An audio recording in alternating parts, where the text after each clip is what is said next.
pouring some tea, some of the tea that you got for me, and this one is the rose hip tea. I made a pot of it.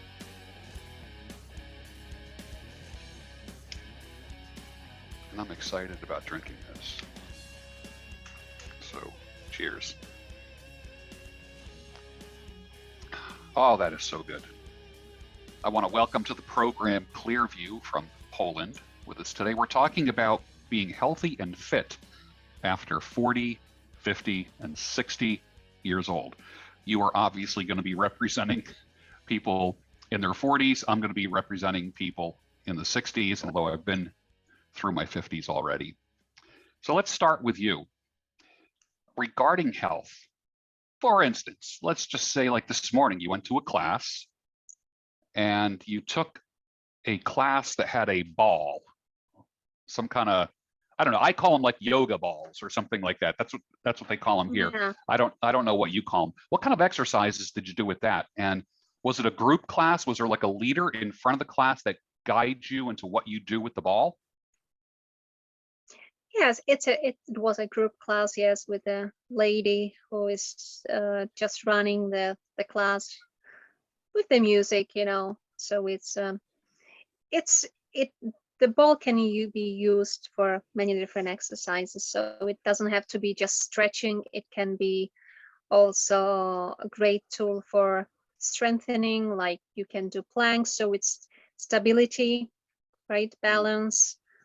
You challenges the core muscle, so it's great. But yeah. So it's a big, class. it's an inflated ball. This is not like one of those heavy balls. Yeah, it's an inflated, so you can sit on it, you can lay on it on your back, on your belly, just do all kinds of stuff. Yeah, you can carry it because it's pretty heavy, so you can do exercise that it's like between your legs, so you're squeezing or you're lifting your legs with it for your abs. Just so many different options, and it adds variety. It gives resistance. It gives resistance. Yeah. Okay. Yes.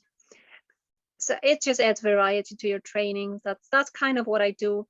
So as you know, I work out also on my own, but I like to go on with a good class with a good trainer. So it just helps you to get motivated sometimes, and it just adds variety to your training. They always introduce some new exercises, so this is great. Yeah.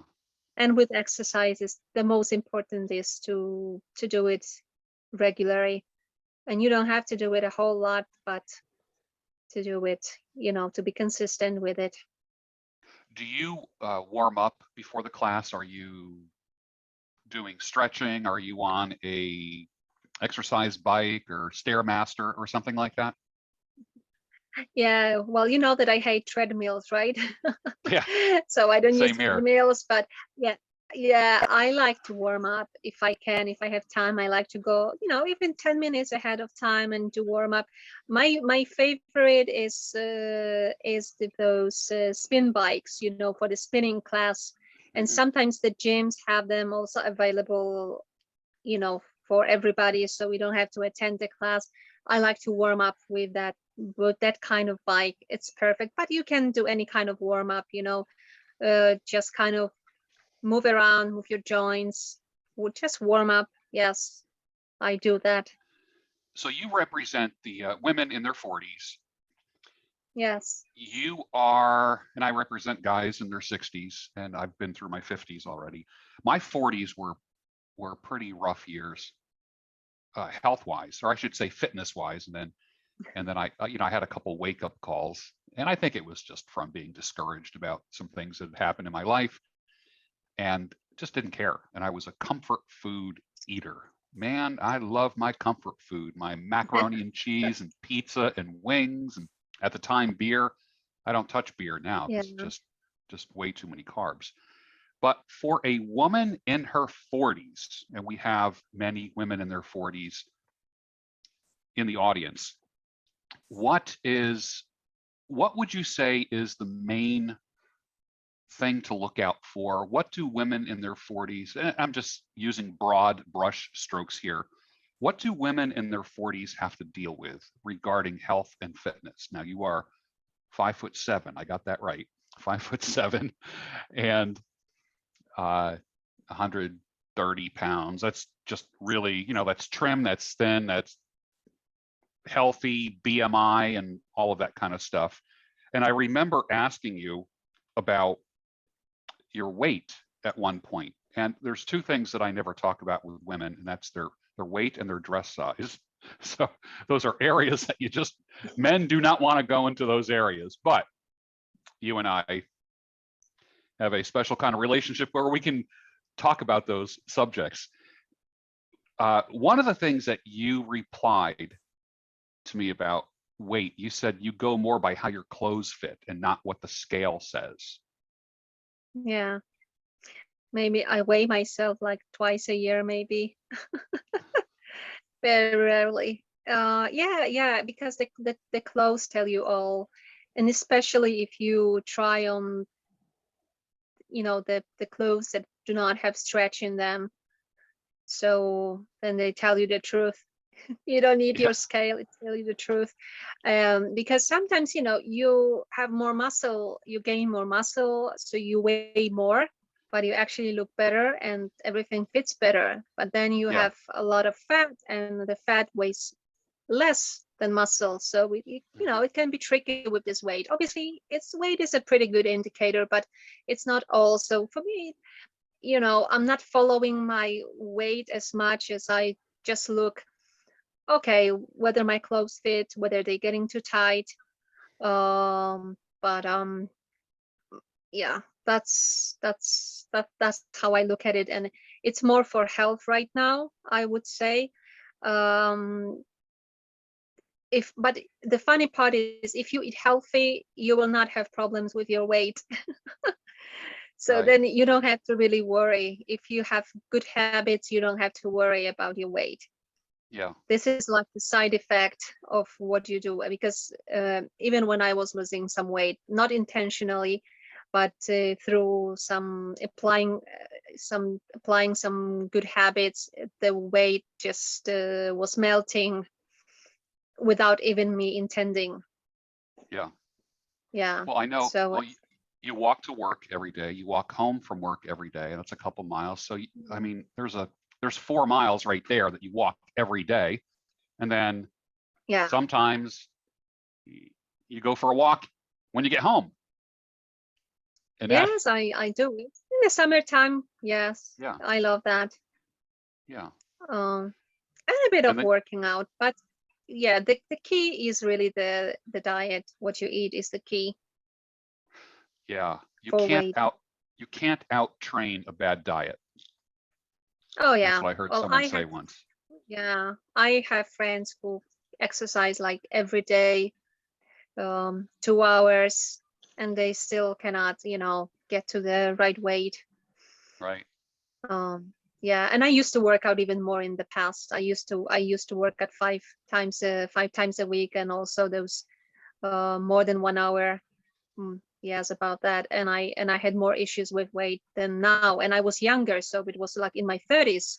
So you would think it's much easier to deal with your weight when you are in your 30s. And 10 years later, I have fewer issues, and I exercise even like less. So you're in the gym I don't think twice a week now. Yeah, twice, sometimes 3 times, but the third time is mostly stretching that I do. So it's mostly twice a week, and I said I have better effects with this twice a week training with the right diet, with eating the right stuff. I have better effects than I used to have 10 years ago with working out 5 or even 6 times a week. What is the challenge for a woman in her 40s regarding health and fitness? What's the biggest challenge? What would you say? Well, as we know, the metabolism slows down. You have there are some hormonal changes in your body that impact just your whole life, not just metabolism. So you experience some new phenomena in your life, but it's really, if you do it right, you don't experience it that much, to be honest. when I've actually, because not every diet is for everybody, and everybody needs to find like the sweet spot with what they eat, like Yeah. the sweet, you know what I mean, like the perfect combination. So I know that a lot of people now are allergic to things, they have intolerances to certain foods, so it's not so easy. You cannot like give what you eat to another person and they follow exactly the same and they will get the same results. So you really have to be watching yourself, watching your body and how you feel, and see how certain food works for you or it doesn't work for you. Right. But you have to be honest with yourself, because a lot of times the food that you love is not really good for you, and you have to like really, okay, this is not good for me. What do I do about it? You know, do I give in every time I feel like having, I don't know, the cake or uh, whatever you like, some candy, and feel very bad afterwards? So, you know, uh, Yeah. just do I follow what is good for me? And you know, once you, the first time, the first few weeks are difficult, but then you kind of adjust it to the right food, and you even find the products that can kind of mimic the stuff that you like and help Hmm. you with your cravings. So Hmm. you know, so you'll find the products that help you to go through, even if you have like this kind of a bit of a crisis that you feel like getting this candy or you know a donut or whatever, and then you kind of learn. But it's for everybody is different, but it's tremendous. The effects are tremendous, really. Starting how you know this carb, when you have too much carbs, and how like your brain is foggy, how you feel tired and you have no Yeah. energy, and Yeah. especially when you eat in the evening, Yeah. like you don't sleep well, you cannot, like you hit those snooze button for 4 times like people do when they sleep 8 hours, they still sleepy. With really going with decreasing the carbs, not saying eliminate it completely, but just going down with the carbs, it's just the effects are tremendous. Yeah. Yeah. Yeah. I know So, after my Thanksgiving meal here in America, I was getting that hardcore carb fog. It was like in a carb coma. I felt like, and it wasn't even like nighttime. It was like maybe 3 or 4 o'clock. And I was like, oh, I just felt like it was midnight and I was super tired. And I know it was the carbs. And and I slept okay, but I remember yesterday morning still being in a fog from the carbs that I ate the yeah. day before because I ate so many, my plate was so full. But normally, now that's holiday stuff. Normally, I am more of a meat, mostly meat kind of guy. And you've discovered the beauty of beef and some of the carnivore-ish Yeah. kind of lifestyle. But I remember you telling me that you didn't grow up with a lot of beef because in your country, pork and chicken is pretty Yeah. much the meat, right? And the various sausages and pates and this kind of stuff. And you're not, people aren't like having roast beefs and ribeyes and all this kind of stuff all the time. So the whole red meat of beef is kind of a newer phenomenon for you. Yes, and I love it. You know, I guess it's like a few months ago, and I think I finally kind of mastered the steak, how to make the steak. Mm-hmm. So yes, I'm on this journey. I like all different kinds of meat, obviously, but because did not experience, before that I hadn't experienced too much beef, so that was Yeah. a learning process for me, how to prepare it, how to do it Mm-hmm. well. Mm-hmm. Yes, but obviously we don't Yeah. have the consumption of beef in Poland is not as high as in America, and we don't have this variety of red meat, and it's just not as popular. But I love it. Yeah, yeah, Yeah. I, I and I know. feel great after it. You're right. I do too. I do too. I feel better after I eat red meat than I do when I have carbs or vegetables. I, it's just a fact. Yeah. Well, I do eat vegetables, you know that I will eat red meat with some salad on the side Yeah. or with some cooked vegetables like asparagus, Yeah. broccoli. all different kind. Depends also what is available at certain times of the year. Yeah. But Well, yeah. I think it's kind of funny how, like, I used one of your sound bites in some past videos where you were like, "Ooh, red meat! Don't touch the red meat," and it was kind of funny because there is kind of a demonization. I know there is in the United States. Do you feel that there is this?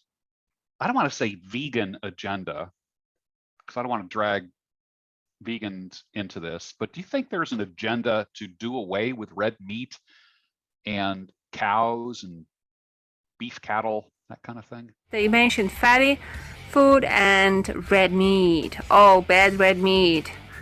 I cannot believe how it's like an organized attack on red meat and cows. Everything, your health issue is due to red meat, right? Incredible how they lie to people, and people believe that, and they will have anemia, they will have other things, eating junk, eating carbs, eating wheat product, soy product, they will encounter, but they're not going to eat red meat, right? Just horrible. But remember, no red meat. Do you see that happening? Yes, I see that happening generally with meat, but red meat in particular. Yes. But generally the meat, yes. And a lot Right. of companies in Poland, also in the States, I know that the meat companies now, they kind of change themselves in, then even like the name, like it's a protein company, because they're gonna be switching to plant-based protein products. Yeah. Which, if you read the labels, some of those products, it's really like fake stuff, and it cannot be good for you. I just saw just read the label. I just saw a 3D printed steak, and I'm like, what in the world are they doing? It's got red and it's got like a little bit of marbling in it, but it's plant-based and it's not real meat. It doesn't have the meat fibers. Yeah. And it's literally just like you would make something, just like you would 3D print a piece of plastic. They're 3D printing ribeyes, and of course without the bone, and it kind of like is kind of in the shape of a steak. And some people are saying, oh, it's actually pretty good. And I'm like, I've never had a kind of a fake meat product that No. I truly liked. Never. I mean, No. I like for me, a veggie burger does not replace a normal beef burger. Do I like a veggie burger? Yeah, but not as a replacement for a real burger or cheeseburger. Yeah. The plant-based food can be just like a nice addition to have it once in a while. There's kind of equivalent, let's say, but no, but not as a replacement. I agree with you. Yeah. Yeah. Now, as far as supplementation, you and I have talked about supplements, vitamin D and such, and where we get our vitamins from. I saw a video, I think I sent it to you this week, on dumping iron. So for men, an overabundance of iron can actually be bad for men, whereas more women are anemic than men, because obviously through menstrual cycles, women lose blood and such. So typically women, I think, will have lower iron ferritin levels than men will. But the higher levels in men, the one video that I saw from one of my followers, he's saying that it can contribute to cancer, diabetes, and various metabolic issues, and like immunity issues. And that was kind of hard to hear. Well, yes. I've heard this. I have not researched this really, because I don't have that issue. I'm on the opposite spectrum. Right. But I would first check what is really your iron level before taking any actions. So first do the blood test and see the ferritin, the iron, to really see if you are, if the levels are too high for you. Yeah, like I'm not a huge fan of I don't like the multivitamins, because I might have enough levels of one thing and be deficient in something else. And the multivitamin is kind of like one size fits all. I would rather take individual, Yeah. like I take vitamin C, zinc, D, B12, and those are the things that I take. I had a B12 blood test and I was low in B12. And the doctor said, start supplementing. It just never occurred to me that, and she brought it up, and I never thought that I would have been low on B12, but I am low on B12. Yeah, which is crucial. Yeah, well, especially I would never thought that you would be deficient in B12 because you eat quite a lot of organ meat, and this is the best source of B12. Yeah. Generally, this is the vitamin, one vitamin that is only in animal products. So that's why the vegan, if they don't research and they do not supplement, they will get in trouble. Not right away, because the B12 is stored in your liver, and you have the amount that can last you even a few years. Yes. Just to keep some basic processes, but not for optimal, obviously. Not this is not like optimal levels, but so that's why like vegan people who do not supplement, who are not aware, they can really, after a few years, they may start seeing symptoms. But yeah, for you it was a surprise, but that's good always to check, to have those levels checked in your blood test, and then because I was checking my B12 too, and my levels was like 3 times as yours. Oh wow. Wow. Yes, I was like 3 times as yours, my levels. So I know I don't have, so I do not supplement. For me it's okay. This is the most also complicated vitamins, and all this metabolic process, the absorption is very complicated. So there are many. So it's not just that you may not consume enough, it's just certain things later on do not work properly. So it doesn't really have to be that you don't consume, but you will see after supplementing, you should, after a few months, you should repeat the test and see. And if you still are on the lower levels, then you should check those other things that may impact the absorptions. Because there are a lot to it. This is the most, when you take like a chemical composition of vitamin B, this is the most complex vitamin of all. Okay. Doesn't mean this is the most important, but it's the most complex. So yes, but when it comes to supplementing, you asked me, so I think that like for me, I know that some people will take like 20, 50 supplements, and I think it's crazy. And like I said, multivitamin, no, because certain vitamins or certain minerals will compete. So if one gets absorbed, the other is not going to get absorbed. So you have to really research what to take and how to combine it. But I would not take a multivitamin. For sure, I would during winter time where we live, when we don't get sun, D3 is very important. So yes, not through summertime. So this is the one I only take through winter. I do not take it in the summer when I'm in the sun, because then your body produces it, right? And you know that the body is producing it from cholesterol. yes. So this is how the vitamin D is being synthesized in your body. So for the winter type, I take vitamin D3, I take vitamin C. I take it mostly through the whole year, but especially in the winter time, higher doses. And magnesium. And I've started recently. Very, very, very important, and especially when we live those stressful lives, and when you read how important it is, how it getting depleted, and how it can impact, and especially how big impact it has in diabetes, which is like you don't think magnesium and diabetes, but it really, in stressful situations, it really gets depleted, and you do not transfer the glucose to your cells properly without magnesium. So you really are getting worse with diabetes. I'm wondering if I should be using, like the magnesium rub. That magnesium rub. I don't know if it works. I've started doing it, but I really don't. I take the pill, I do the rub, but I don't know if they say it's getting absorbed through your skin, but I don't know. So I don't trust it 100%. I will see after maybe a few months.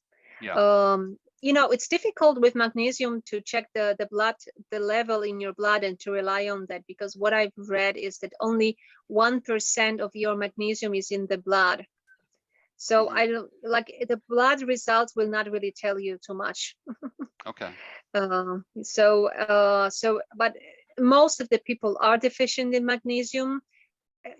Why do we have to take supplements at all? If you eat good food, why do I have to take supplements? Because unfortunately, our food is, first of all, is highly processed. Even if you try to choose the right product, it's still processed. So you don't have a lot of good things in it, like natural sources of vitamins and minerals. And the soils are depleted, so it impacts, how the food is. So low quality of food, even if you Yeah. try to find organic, whatever, it's still lower quality. So it's not as rich as it used to be, like 100 years ago, even 20 years ago. And that's why Mhm. we need to supplement, because normally it should be enough just to have good diet. That's it.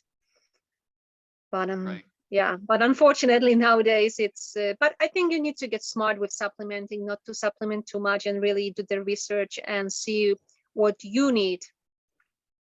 Yeah, but magnesium, yes, I would recommend most, because this is most like the most of the people, at least in Poland, what I've read, are deficient in D3. And we know we live in a similar climate, so probably the same for you. Unlike like people maybe in Florida where they get a lot of sun, they may not Yeah. need to take the D3. That's why I said not everybody needs the same supplements. So Yeah. vitamin C, D3, magnesium, for me, this is the first top three for supplementing. What advice would you give to a woman in your age group as far as how to get into shape, how to start? Where do they start?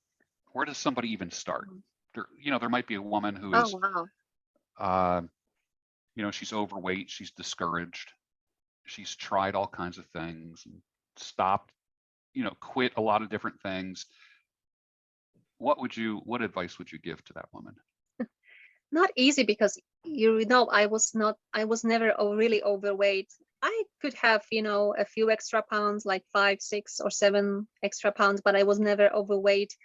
Because when I was gaining weight, I always said, okay, stop, I'm taking action. So I never went to that level that I was too much, really, really overweight. The same is, so it's, I may not be the best example here. I also never really, I never drank alcohol or smoked cigarettes, right? So I didn't have to like work on those two things. So I didn't have to give up alcohol or cigarettes, because I never used those substances. So, but yeah, well, I would first quit.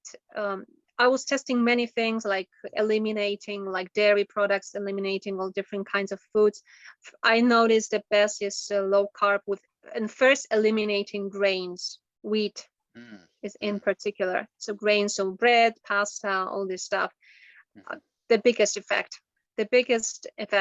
And I even started eating dairy products again, and I feel great. So I know it was not dairy, but I eat high fat dairy. No, like I don't eat like sweet dairy desserts, right? I will eat cottage cheese, high fat, or generally cheese, and I have no issues, which I thought the dairy could be the problem. And I know it's not, at least not for me, because I'm not lactose intolerant or anything like that, but I kind of blame things on dairy.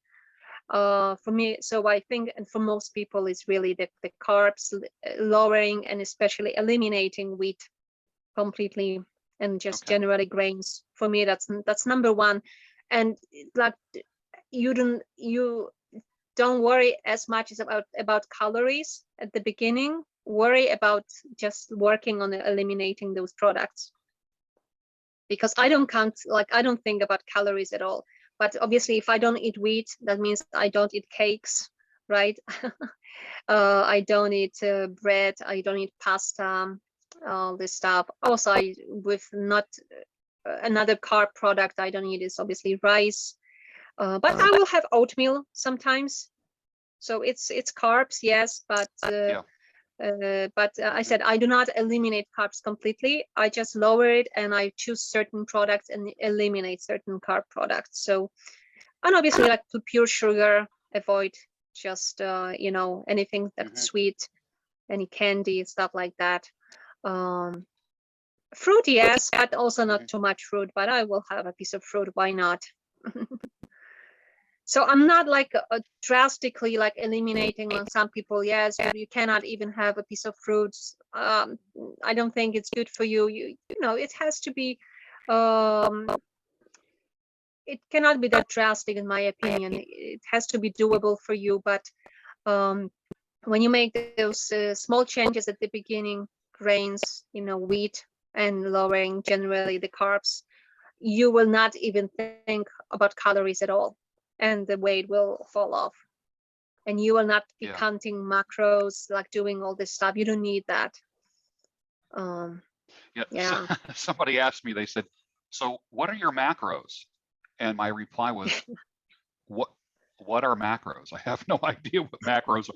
And I guess that's a thing right now, everybody counting their macros, and I'm like, gee, I want it to be easier than that. And I think for me, it's just exercise in moderation, going as low carbs. I'm a sugar fiend, so I got to be careful of the sugar. Yes, and I said grains in particular, because for example, I sometimes eat potatoes, which we know are also carbs, but I don't have I don't eat a lot of it, of course, but I will even have French fries sometimes made in the oven, so not not fried in the vegetable oil. All right, so they're not fried. Okay. They're not fried, made in the oven, which tastes for me the same. I don't see really big difference. But potatoes are not as bad really, and I like when it comes to after grains and or generally pure sugar, you're very bloated. I don't know if you notice that. That's why I always have to like unbutton my pants if I just feel bloated. Yeah. I mean, that's just. Oh yeah, same with me. A lot of foods, yes. So like potatoes, I have not experienced this effect, but I don't eat a lot, but I still have. So that's why I said I do not go like drastically that I have no carbs, but I've noticed certain carbs are just horrible. I feel bad and I gain weight after them, and with certain they are good for me, because also potatoes have certain good nutritions, like they have a lot of potassium, for example, very rich in potassium. So it's not like it's not 100% bad. It's has some good stuff in it, so you can have it. That's kind of your carbs, right? Okay. So I will have those, but yeah. I know for my height and weight, my tendency would be belly. I could end up being like a barrel. I could just end up being a big. My torso can just be a big, thick thing. And for my height, 5'11", I'm 195 pounds. I want to get down to between 175 and 180. I really do. I know it'll completely change the way that I look, but taking another 20 pounds off is gonna, some people would say, my God, that's too thin. But my ideal weight, according to the charts, my ideal weight is like 175. I don't know. Well, don't go by the charts, but basically how you feel and how you look. If you are happy with your look, that's we should go with, not just with the charts. But yes, well, I think that I've noticed with me, but yes, everybody is a bit different, that lowering the carbs really gave me like almost a six-pack. So it was like because I exercise, I do those planks, I just do various, but you got a I don't do it. You have a six-pack. Yeah. Yeah. And that really showed after I really got serious about eliminating those wheat products, and I was consistent with it. And you know what? The fact is, now I don't miss it really. Right. So after a while, you get used to it so much, and you love how you feel. Like it helps you to get motivated to stay on track, because okay, if I'm gonna have the carb, and sometimes I do, I'm gonna have birthday cake, whatever, like I'm not that that crazy, you know, that I'm not gonna touch anything and If you not go to a enjoy. party and they got pastries and Yeah, of cookies, and I know course. in Polish culture Yes. there's all kinds of wonderful breads, and I mean Yeah, of course. your culture is, I mean your culture especially loves the holidays. Polish people Yes. and holidays go hand in hand, and of course with the holidays it's all kinds of food. Oh yeah, and beautiful, beautiful cakes, and cheesecakes, and all different kinds of, you know, great stuff. High carbs mostly, you know, high carb. Yeah, So I will have it, and but you know, I know generally that if I eat a meals like that, or a lot of pieces of cake or whatever, that I'm gonna be recovering next day. yeah, right. I just That's it's like a hangover that you need to, like, next day I will have to deal with that. yes, that's it. It's a carb hangover. Yeah. I think that's the word that I was looking for. I kept saying a carb fog, but I will Yeah. say a carb hangover. Yeah, Yeah, it's so you just have to, you know, so sometimes you feel, okay, it's not worth it, I don't want to feel horrible next day, you know. So yeah, so that's why it helps you to get motivated. But on occasions, yes, I will have that bad stuff, and I will enjoy it for sure. Yes. So yeah. I've said, you don't have to eat the whole cheesecake. You can have just a tiny little sliver, just to get the taste of it, and it satisfies your need. no, You don't, you know, no, not that doesn't work for me. No, no, no. If no. I'm gonna have a big piece. Yes. Oh, Oh, yeah. yes. No, because then it's I don't. If you just have a tiny bit, it just kind of, you know, uh, it's like a thing that it makes you crave it even more. So it's better to Yeah. just have a regular piece Just and be have it. satisfied, and yes, and that's it. You know. Yeah, So I'm not. Yeah, if I'm gonna have like this tiny bit, I prefer not to have it at all. that's funny. Yeah, because then I'm thinking, oh, you know, I still want to have it. I still want to have it. So for me, it's Yeah, like all or nothing. I'm yeah, gonna have the whole piece, but I don't have it every day, so it yeah. doesn't matter that much. And it's yeah, so it helped. It really, for me, the best motivation was how I felt afterwards. That was not even Mm, the weight, mm. and like the abs showing up, you know, showing off finally, because I, you know, with this lowering the carbs, you actually lose a lot here in this midsection, Yes, that's the and first you're not thing to go. bloating. So because sometimes it's also bloating, so it's not even the fat, but the bloating is just making you look fat. Right. So yeah, so it's a bit great motivation, but feeling great and waking up, and you know, waking up ahead of your alarm and feel great, and you not yawn. And you know, I don't even need a cup of coffee. I will have for the taste, but I don't really need the cup of coffee in the morning. To like some people, to wake up they need a cup of coffee. Yeah. No, I wake up, I'm like alert, I can start working right away, and I, you know, I'm not yawning, I'm not tired. You have your coffee a little later in the morning, Yes, exactly. and you drink your coffee So black. yes, I do. I love black coffee. I will sometimes have with the milk later on, or like cappuccino. So I Yeah. treat it more like a dessert then. So it's not, Okay. you know, just coffee. It's a dessert for me. Yeah. So but I like black coffee, yeah. All right. So what is your Mhm. advice for me at my age of 62? What advice would you give me? Yes, well, very Re similar to what I do. I think it's quite universal as far as eating is concerned.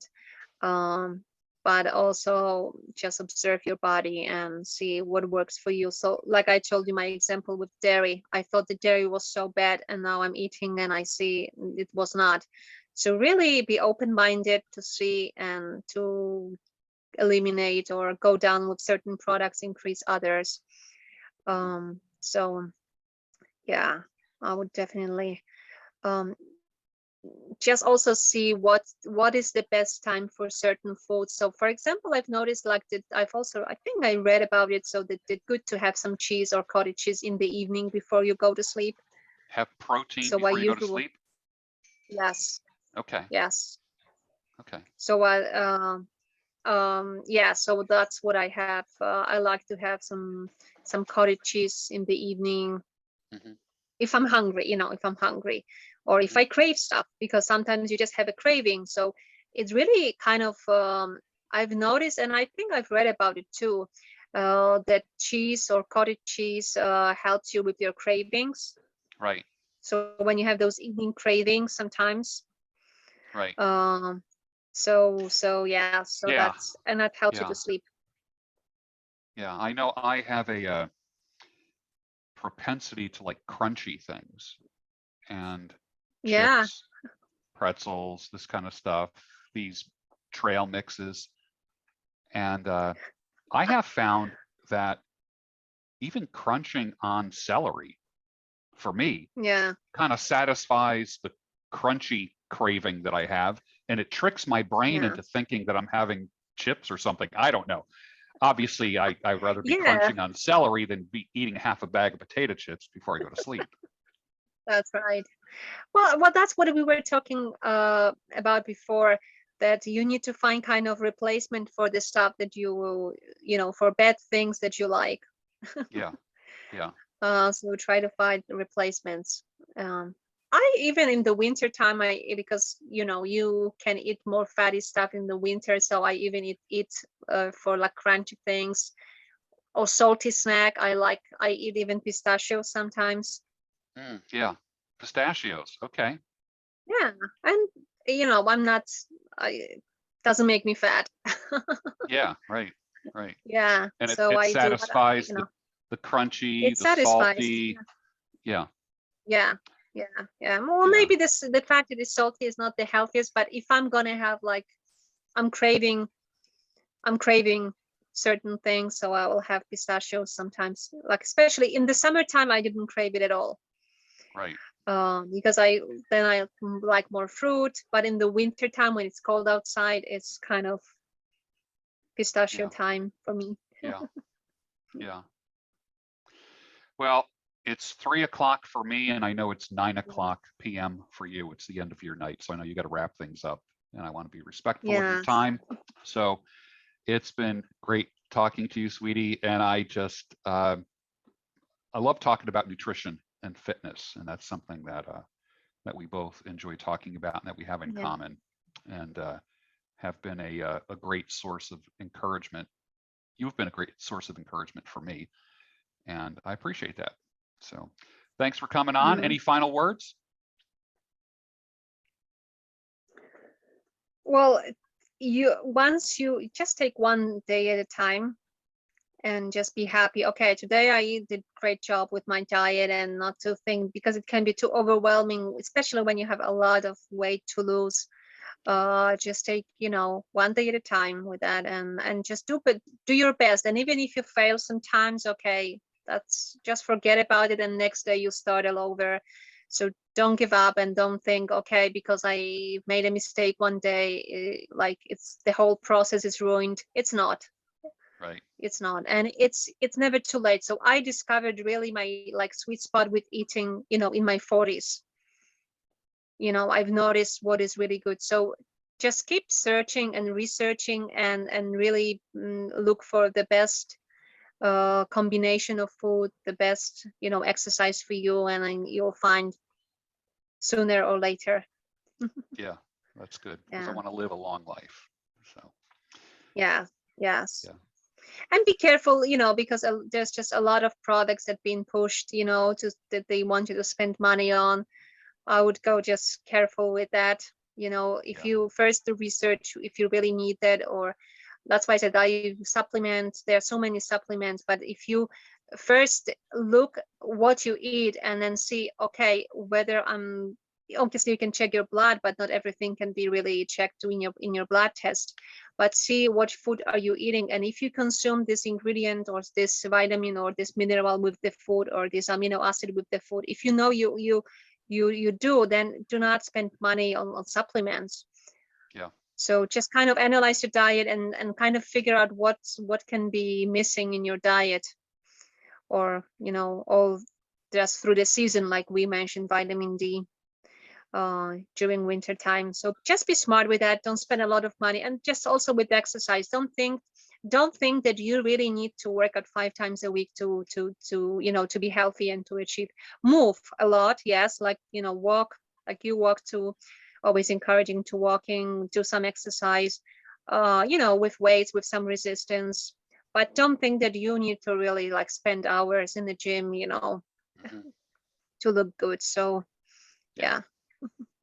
That's great. Always a good word from Poland. Thanks for joining me today, Yeah. and appreciate it. And we'll have you back on again sometime soon. Thanks a lot. Okay. Thank you, George. This is nice and pink, and let me see.